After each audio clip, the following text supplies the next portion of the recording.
ఉన్న పలంగా ఇప్పుడు all of the sudden Pakistan, Bharat మధ్య ఇంత తీవ్ర స్థాయిలో ఉద్రిక్త పరిస్థితులు ఎందుకు నెలకొని ఉన్నాయి? అమెరికాతో పాటు మరికొన్ని అగ్రదేశాలు కూడా పాకిస్తాన్, భారతదేశంలో ఉన్న వాళ్ళ పౌరులను సురక్షిత ప్రాంతాల్లో తలదాచుకోండి అని చెప్పి ఎందుకు చెబుతూ ఉన్నారు? ఈ రెండు దేశాల మధ్య యుద్ధ పరిస్థితి ఎందుకు వచ్చింది?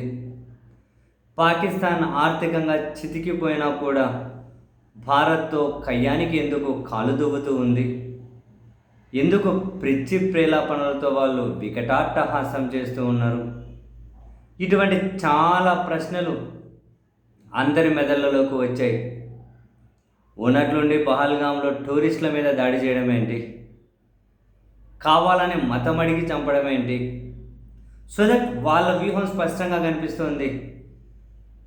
భారత్లో మత గొడవలు రెచ్చగొట్టాలను, సో దట్ మత విద్వేషాలు రగిల్చాలను, దాని ద్వారా భారత్లో అశాంతి రగిల్చాలి.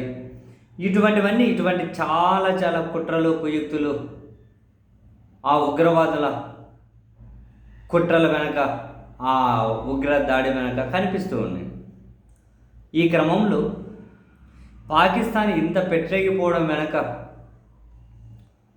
ఇంకే దేశమైనా ఉందా అనే అనుమానాలు అయితే ఉన్నాయి. అండ్ అమెరికా అయితే దీని వెనక చైనా ఉండొచ్చు అనే అనుమానాన్ని అయితే వ్యక్తం చేస్తూ ఉన్నారు. కారణం లేకపోలేదు, చైనా అమెరికా మధ్య టారిఫ్ల ద్వారా నడుస్తూ ఉంది. చైనా మీద అమెరికా భారీగా సుంకాలు విధిస్తూ ఉంది. సో దట్ చైనా కేంద్రంగా ఉన్న వాణిజ్య కార్యకలాపాలు భారత్ వైపు మల్లుతూ ఉన్నాయి. యాపిల్ లాంటి సంస్థ చైనా నుండి భారత్కు వచ్చేస్తామని చెప్పారు. చైనా కేంద్రంగా ఉన్న గ్లోబల్ సప్లై చైన్ ఇది చాలా తీవ్రంగా ప్రభావితం చేస్తుంది, నో డౌట్ ఇన్ దట్. అమెరికాలో ఉపయోగించే అన్ని ఐఫోన్లను కూడా భారత్లోనే ఉత్పత్తి చేయాలని చెప్పి అయితే యాపిల్ నిర్ణయం తీసుకుంది. ఈ మేరకు టీమ్ కుక్ చాలా విస్పష్టంగా ప్రకటించారు కూడా.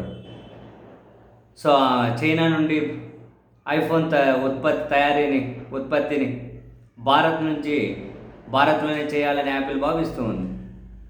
చైనా మీద తీవ్ర ప్రభావం చూపెడుతుంది.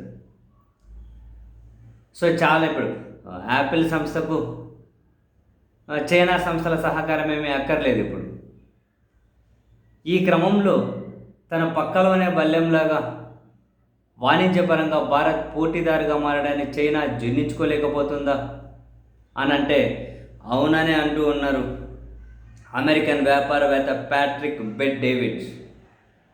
ఈ మేరకు ఆయన డైరెక్ట్గానే ట్వీట్ చేశారు. ఈ ట్వీట్ చుట్టూ ప్రపంచవ్యాప్తంగా కూడా పెద్ద ఎత్తున చర్చ జరుగుతూ ఉంది. ఆయన ఏమంటారు అంటే, భారత్ పాక్ మధ్య ఈ టైంలో ఉద్రిక్తతలు రేకడం చాలా ఆసక్తికరం. యాపిల్ లాంటి అంతర్జాతీయ సంస్థలు తమ కార్యకలాపాలను భారత్కు మళ్లిస్తున్నామని ప్రకటించగానే భారత్ పాక్ మధ్య యుద్ధ వాతావరణం మొదలైంది. అమెరికా విధించిన సుంకాలు చైనాలో దారుణంగా దెబ్బతీస్తూ ఉన్నాయి. వాణిజ్యం భారత్ వైపు మల్లుతూ ఉంది. దీంతో తనకు పోటీగా నిలవగలిగే ఒకే ఒక దేశంలో అంటే భారతదేశంలో చైనా ఉద్రిక్తతలను ఈ విధంగా ప్రోత్సహిస్తోంది అని చెప్పి ప్యాట్రిక్ బెట్ డేవిడ్ అనే అమెరికన్ బిజినెస్ మ్యాన్ డైరెక్ట్గా ట్వీట్ చేశారు. అసలు కొట్టిపడేయలేము, మనమేమి వీటిని డైరెక్ట్ అవును అని ఆమోద ముద్ర వేయలేం, కానీ బట్ అయితే కొట్టిపడేయలేము. అంటే అవకాశం అయితే ఉంది కదా, ఆ సంకేతాలు స్పష్టంగానే కనిపిస్తూ ఉన్నాయి కదా, అసలు కొట్టిపడేయలేము.